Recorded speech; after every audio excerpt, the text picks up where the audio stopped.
Nesindir yok mende para Vah nice gündür bolmaz mende para Sevgilir darım bir zaman koyun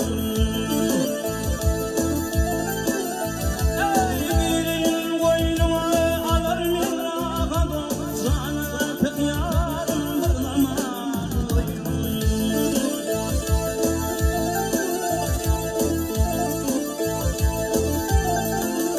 Ey alır fincanım nedir makir Gelin sakin geldin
Sözlerimi al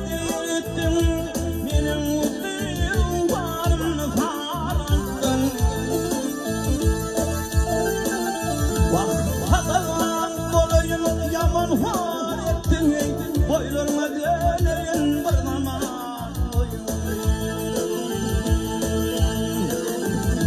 Şadanı değil gözüm yakar sağlıdır, üstümüzde devrayla şattı